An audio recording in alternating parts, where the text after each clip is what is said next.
Hello guys and welcome to a video today with me, Leo Clark. Thanks and welcome back. Before we get into the video, please don't forget to like and subscribe to the video. Today's video is going to be about the Blues, Birmingham City Football Club. I'm a Blues fan. Do love the club with all my heart, and you know, I go to a lot of the games. I'm a platinum member. I'm a season ticket holder at the club. I have been for some years now. And yeah, we've got Cambridge United in the Carabao Cup this afternoon at 3 PM. It's going to be quite interesting, guys, obviously, because if you didn't already know, Blues have made quite a lot of signings this transfer window, which is quite a shocking thing for Blues, really, because they don't really make a lot of transfers, really, because the transfers never go away, really. I think it always turns around for the EFL to try and get a ban on us, but you know, obviously, as you guys know, the transfer I don't know what it's called now, I forgot completely, but you know what I'm trying to say. It's where you can spend a certain amount of money, but that's been stopped this transfer window. So Blues have gone out and spent quite a lot of money. We've signed players like Jonathan Lecco for $1 million, who I think maybe that's a bargain. I think, in my personal opinion, I think really we could have played at least 5, 6, 7 million. Going maybe up to 10. That's a bargain there. We've signed Adam Clayton. I don't know how much that fee is.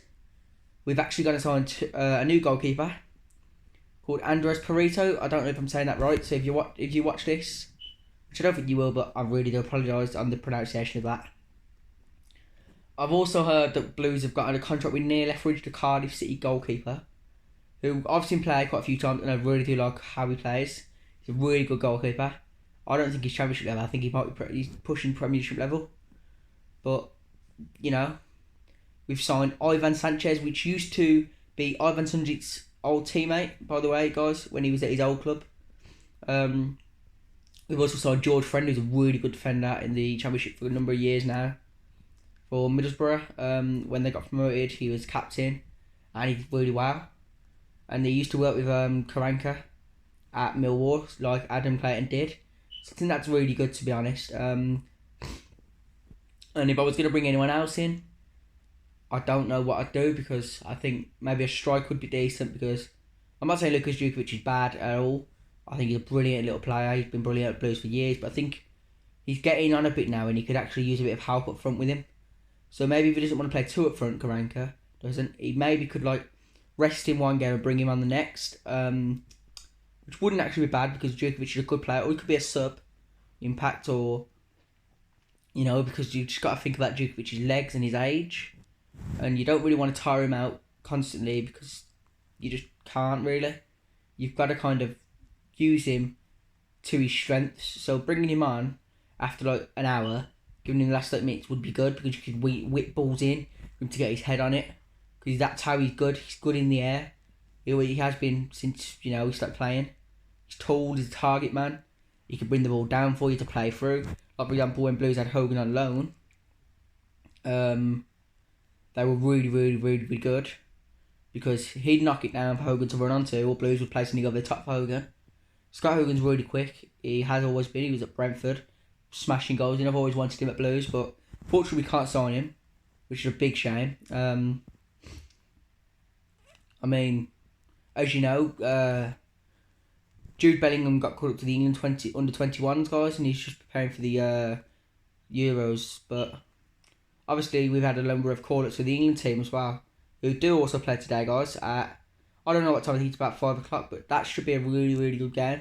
Because when we last played Iceland, they beat us in the Euros, if you didn't know, which was a shocking result and a really good result for Iceland. So fair play to them on that one. And I think, honestly, England can't underestimate the team we're playing today, because they've got players like Gylfi Sigurdsson, Goodmanson. You know, them kind of players have played in the Premier League, and they're good players. And, you know, if we go there and domesticating them, then they're going to do damage, because they're just running defence. They're not going to be a team that's going to sit back and try and hit you on the counter attack, because they know that they've got England, they've got the players to put pressure on, which are going to do damage, like Sterling, Harry Kane, Sancho, like the players like anyone really. I mean, even Grealish, who got called up. I don't like him, because he's a Villa player and he's a Villa fan, and he's just not nice towards the Blues fans. you know. But fair play to him for that, you know, getting called up. That's a really big thing in his career. I think that'll be a really big thing for him as well. I think that's going to be something he was always really wanted and he's always pushed for. You know, I'm not going to hate on him for joining the England team. Like, fair play, good on you. You know, I hope you do well because you're playing for England, which is our country. You know, you just got to get in there. I mean, he will cause damage to defences. You've seen, if you watch Premier League football, he does do that for Villa. He causes a lot of problems wherever he plays. Like, he'll cause problems in the middle of the park, on the left, on the right. He'll get the ball off you, you know. He's good at what he does, and he's always been good at what he does, really. But he's obviously not a player that I particularly think, yeah, I love him.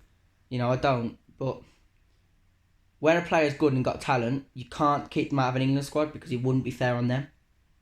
Like, if, for example, Jude Bellingham, I mean, I'm saying, you're going to say, oh, you're saying this because you're a Blues fan, but I reckon he's going to be world class one day.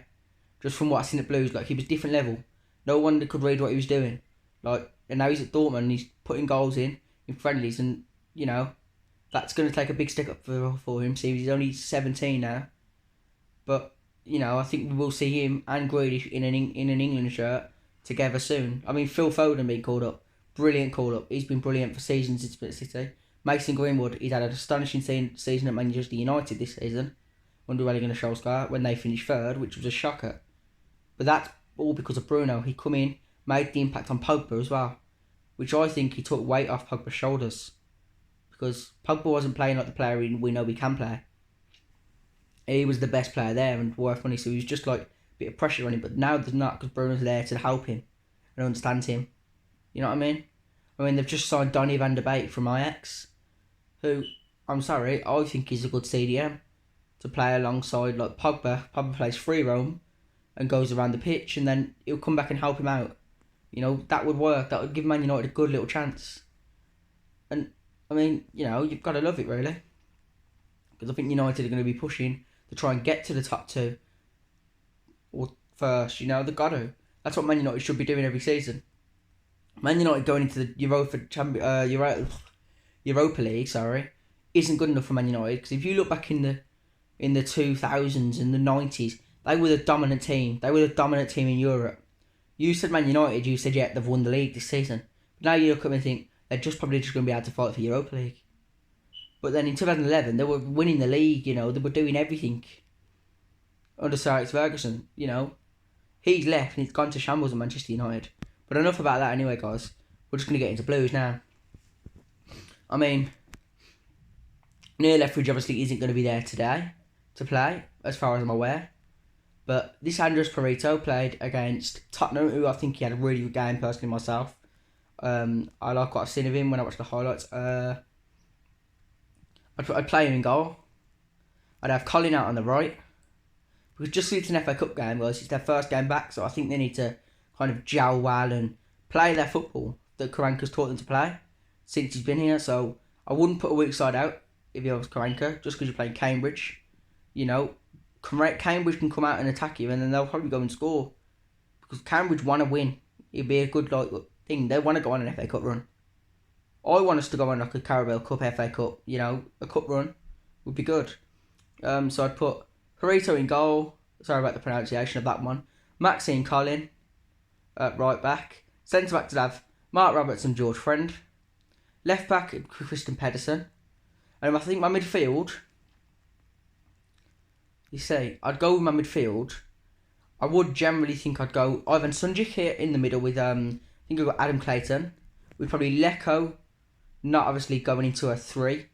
Because I think I'd play a 4-3-3 to be honest. So I'd be like having Kiftenbell with them.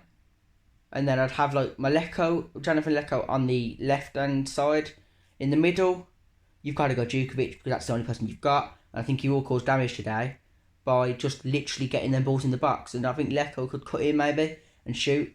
And then on the right, you'd probably have Jeremy Baylor or Dan Crowley. Or actually maybe Dan Crowley could come into the middle. And then the bench should have to obviously have that Ivan Sanchez. I want to see how he plays in a blue shirt. But I think you just got to go out and put a decently strong side out against Cambridge because just because they're 2 leagues lower than you, it doesn't mean anything. They could be a brilliant side. They could come out and attack you. You know, they're not going to want to lose by like 10, 5, 3. They're going to want to lose by like a decent... They're going to want to score. You know, like, there's no second round ties, so far I was aware. I don't know if I'm right about that. But I think that's what's going on. I think it just goes straight to penalties or extra time. But, you know, teams like that in the lower league don't want to be going out early. They want to be coming in and going in, yes, going to cement a place in the next round. So you want to be putting out a decently strong enough side to be saying, look, we are here to win the game, get to the next round, and then see what goes on in the season. You know, I'd love Blues to be pushing for top half. That'd be amazing. But, you know, you just see what happens. I mean, today will tell you a lot about what's actually going to happen, if they're going to do really well, if they're going to be poor, or, you know. I mean, this Adam Clayton we've signed, I've seen him play, he looks good. George Friend, I like the signing of that. Jonathan Lekov, I do like the signing of. Perito and potentially Neil Etheridge, good little signings if we get Neil Etheridge. Perito's a brilliant signing. He was playing in the Europa League for a Spanish side 2-3 years ago, I think it was. I think that Ivan Sanchez could be a generally good signing because he's worked with Sunjic before.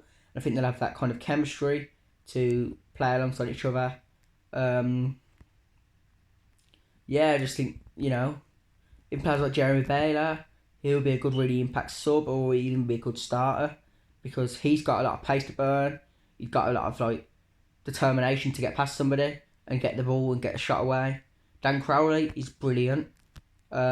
Sometimes I think he might hold on to the ball a bit too much, but at the end of the day, that's going to come into his game and he's going to learn maybe you can't be doing that at this kind of a level. But overall, he's a good player. Just obviously needs to work on that. John Terrell, who I haven't mentioned, he was on loan at Blues a couple of seasons ago when we had the 150-year anniversary kit. Beautiful kit, by the way. And he was a brilliant little talent. And I think, honestly, he could cause damage. I'd probably actually have him in midfield as well, to be honest, actually, just forgetting about him. And, yeah, so he will score goals, I think, because he did it on his first appearance here at the Blues. He was scoring goals and, you know, I'm not really what I can ask for. He's just assist, creating chances and stuff like that. But anyway, guys, yeah, sorry about the hair. It's not great, but I'm going to finish the video off here now. I'm going to then go and film a transfer video. And yeah, I'll see you guys later. Please don't forget to comment, like, and subscribe. I don't know if the comments are off actually saying that. But yeah, just do all of them if you can. So I'll see you in the next video. Thanks, guys.